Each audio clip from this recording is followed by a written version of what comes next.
Well, Grunts, it's about that time. We need to paint this thing and make it blend in a little bit more. Not going for super stealth or anything, but the red has to go. Let's go. So we got two colors, because this is all the hardware store had, but for this environment I'm in and for the season, we can make this work. So I'm actually going to leave some of the bags on there, and the GoPro mount, and the weapon holders, because it's part of the vehicle, so we might as well paint it. CCSSM, color, contrast, shape, shine, and movement. Those are the principles we're following. Pretty much, I'm just trying to get rid of the red and stuff like this, warning tags, and make it look a little bit cooler. And one of the main reasons I want to do this now is because we're coming up for Seer Challenge Season 3, and I wanted to have a cooler looking vehicle.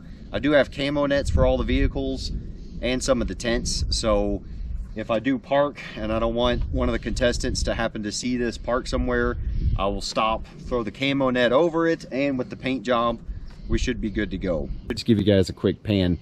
Now in the summer, it's all sandy brown, but as you can see, we have some fall colors, so. But that ground, the field, that's mostly going to be our base, and then everything else around it, that's going to be your kind of accents. So we're going to use the tan for the base. You're going to need at least 4 cans of paint and at least 1 PBR, maybe 2 or 4. Some people measure jobs by time. I measure jobs by how many beers it takes, so I'm going to estimate 4 on this one.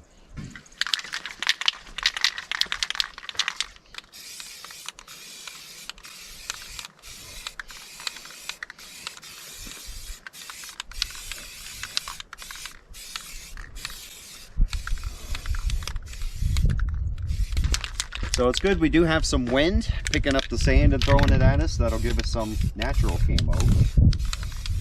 So when we talk about colors and nature and everything, this internet legend has appeared. I don't know where it came from, but I do remember learning in sniper school about perfect black. It's hard to find in nature, and you do have a lot of people just saying, well, the black doesn't exist in nature. Okay, check this out. Look out here and tell me what all the shadows look like. So I'm looking at this tree right here. That's black, guys. So yes, it's not sharp black like these leather seats, but your eyes do pick that up as black. Look right here in these bushes. Right down here in this shade. That is black, guys. Hate to be the one to break it to you. Black does exist in nature. Your eyes pick it up from the shadows. Even a little bit of red showing is not too bad, as long as it's not super bright. But like this red up in here showing a little bit, it's not going to kill us. It'll be all right. As I said in my weapons painting video, the job doesn't stop at paint. And as a matter of fact, paint is not going to be the thing that saves you. There I was in sniper school, passing 3 stalks with a black rifle. That's right.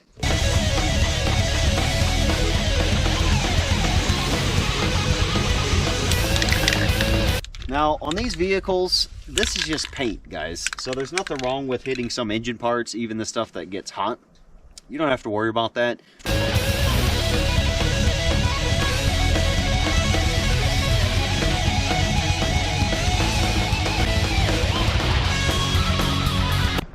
So we're on beer number 2.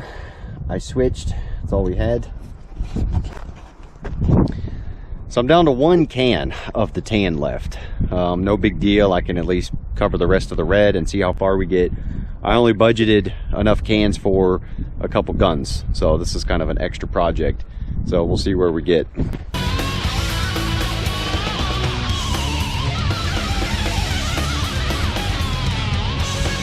So here's what I'm thinking for the green. I'm just going to do some big blotches, spots, and some stripes, kind of trying to mimic the lines and contours we have. And I might also get some of the red that is still showing with the green.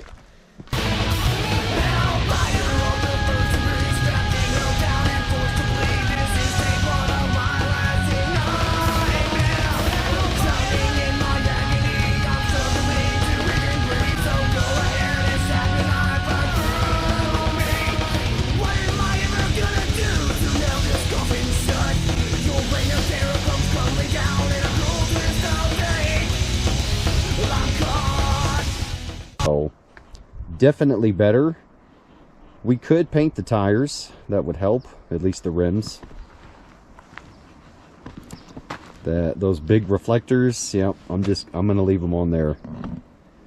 But you know, with the terrain, it's not bad. It's definitely better than the red. That was the whole point, to get rid of the red. No, I'm not covering the lights and blinkers. Ain't happening. If it gets to a point where those need to be covered, yeah, I'm probably getting on a horse and taking off. So, got a little bit of the wheel well down there. And this is what I mean with the black blotchiness. That looks good. That's almost like a redneck tiger stripe. So there is darkness in nature. There's black. Look at all the shadows. And look at the ground. You have plenty of blotched colors like that. Everywhere you go, you will see stuff like that. So that is not bad. Again, it doesn't stop at the paint job, and that's what camo netting is for. All right, quick follow-up. That's what we're looking at. Mostly brown. Made some adjustments, improved some stuff. So I definitely added some brown. It's kind of like with your face.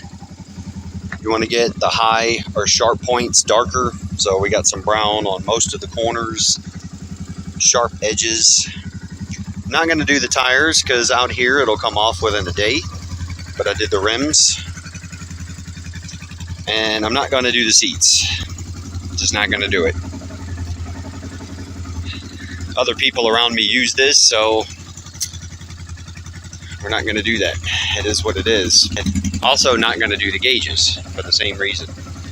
Some people need to see all that stuff. I can do it fucking blindfolded in the dark and know what I'm doing. Some people need to see them. It's fine.